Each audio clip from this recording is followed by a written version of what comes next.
Hello welcome, मैं हूं पराग और लेकर आया हूं आपके सामने फिल्म आदि पुरुष का रिव्यू। जिनके धर्म ने तोड़ दिया अधर्म का अहंकार, गाथा उस रघुनंदन की। जब भी कोई कहानी कही जाती है ना, तो उसका कोई पर्पस होता है। वो आप में कुछ इमोशन जगाती है, आपको दुखी करती है, आपको रुलाती है, वो आपको हंसाती है, आपके अंदर कोई भाव पैदा करती है, श्रद्धा पैदा करती है। खैर, ये बात बाद में करेंगे। ये जो ओम राउत है, डायरेक्टर ओम राउत, उन्होंने जो रावण बनाई है आदि पुरुष, ये फिल्म शुरू होती है रावण और राम के युद्ध को ध्यान रखते हुए, जब राम और सीता का वनवास हो चुका है। एक गुफा में ये तीनों हैं, राम, सीता और लक्ष्मण जी, और यहां से फिल्म शुरू होती है। कैसे उस जंगल में जो दानव है, राक्षस है, किस तरह से इन लोगों को परेशान करते हैं, कैसे सीता का अपहरण होता है, कैसे राम जी वहां पर पहुंचते हैं। ये सारा जो नैरेटिव हम सबको मालूम है, ये राम कथा सभी को हिंदुस्तान में पता है कि क्या क्या हुआ।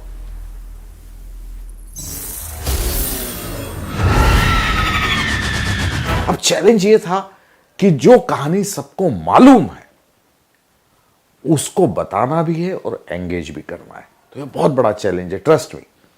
इसको आप आज की तारीख में रामानंद सागर की स्टाइल का रामायण नहीं बना सकते। आज की जनरेशन को कुछ और चाहिए, कुछ और नया चाहिए। और राम कथा की या भगवान की किसी भी कथा की, किसी भी धर्म की कथा की एक खासियत है कि इसको सुनाने वाले पे डिपेंड करता है कि वो कैसे सुनाता है। वाल्मीकि ने रामायण लिखी, तुलसीदास जी ने लिखी, और लोगों ने लिखी, सबका कहने का अंदाज अलग है।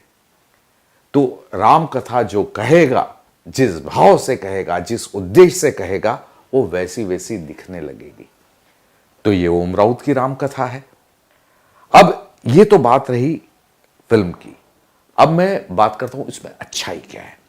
अच्छाई ये कि बहुत ही कमाल का उन्होंने बैकड्रॉप जो यूज किया है, बहुत ही सुंदर, बहुत ही बिलीवेबल सा बैकड्रॉप उन्होंने दिखाया जंगल का, और पूरा जो कैनवास उन्होंने क्रिएट किया एनिमेशन के और वीएफएक्स के जरिए, बहुत सुंदर किया है। तीनों के परफॉर्मेंसेस बहुत अच्छे हैं। अगर मैं बात करूं राम की, तो राम एकदम प्रभास, बाहुबली के बाद वैसे ही छाए हुए आदर्श नायक है, और वैसे ही भरतनाट्य शास्त्र के हिसाब से भी वो एक आदर्श नायक की तरह है। तो वो राम के किरदार में पूरी तरह से जस्टिस करते नजर आते हैं। सीता कृति सनन जो है वो अद्भुत नजर आती है, अद्भुत काम उन्होंने किया भी है। सैफ का परफॉर्मेंस मुझे बहुत अच्छा लगा। जिस तरह से उन्होंने पूरी फिल्म में अपना कैरेक्टर को लेके गए हैं, बहुत अच्छा परफॉर्म उन्होंने किया है परफॉर्मेंस लेवल पर। अगर डायरेक्शन लेवल की मैं बात करूं, तो डायरेक्टर को राम कथा सुनाने से इंटरेस्ट नहीं था।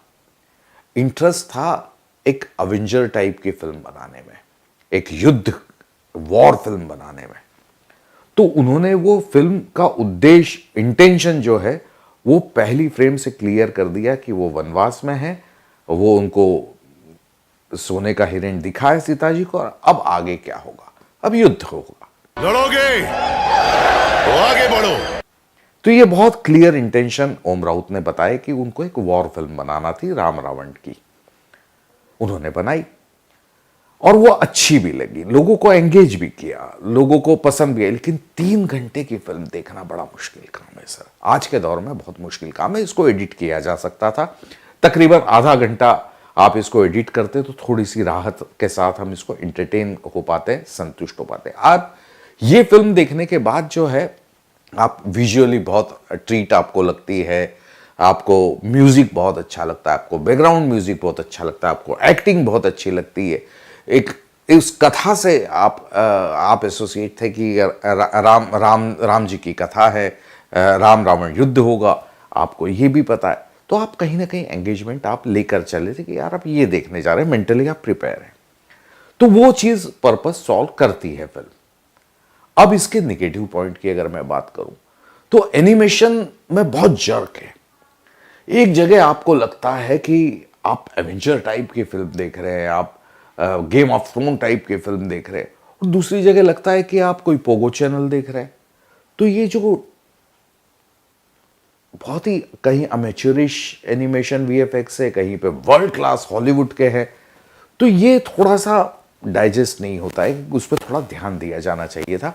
एनिमेशन में कई कई आपको पूरी फिल्म में ना एनिमेशन लगने लगता है कि एनिमेशन है, और वो लगता है मुझे प्रॉब्लम है वो रेंडरिंग का प्रॉब्लम है। हमारे हिंदुस्तान में रेंडरिंग का बड़ा इशू है। जब हम वीएफएक्स की और एनिमेशन की बात करते हैं तो रेंडरिंग हमारे यहाँ पे बहुत बड़ा इशू है, जो सॉल्व होगा धीरे धीरे, मुझे लगता है। अभी तक तो नहीं हुआ, ये आदि पुरुष देखकर मैं बता सकता हूं।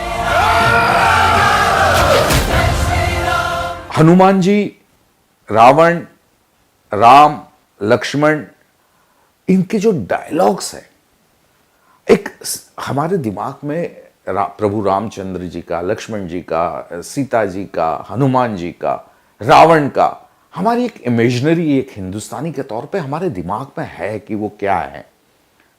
अब आप उस इमेज के आसपास जा सकते हो, आप उस इमेज को तोड़ नहीं सकते, और आप इमेज को तोड़ने की कोशिश करोगे तो पृथ्वीराज में हमने देखा कि अक्षय कुमार की पृथ्वीराज में कि हमारे दिमाग में पृथ्वीराज संयोगिता किस तरह से थे, हमको किस तरह से दिखे, और दर्शकों ने उस पर क्या रिस्पॉन्स किया। तो प्रभु रामचंद्र जी की तरह बात करेंगे, हनुमान जी की तरह बात करेंगे। वो ये नहीं बोलेंगे कि ये तेल तेरे बाप का, कपड़ा तेरे बाप का, अब जलेगी भी तेरे बाप की। ये टपोरी लैंग्वेज हनुमान जी नहीं बोलेंगे, ऐसा मुझे लगता है। हो सकता है ओम राउत को लगता हो, जनरेशन का असर है। जैसा मैंने कहा कि जो कथा जिस अंदाज में सुनाना चाहे, राम कथा वैसी है। प्रभु की मूरत लागे जैसी, जाके मन भावना, वो क्या बोलते, जाके मन भावना जैसी, प्रभु की मूरत लागे वैसी। तो ये उस तरह का हो सकता है। तो इसका जो सबसे बड़ा ड्रॉबैक है वो है आपका वीएफएक्स का, जो बहुत ही जर्की है।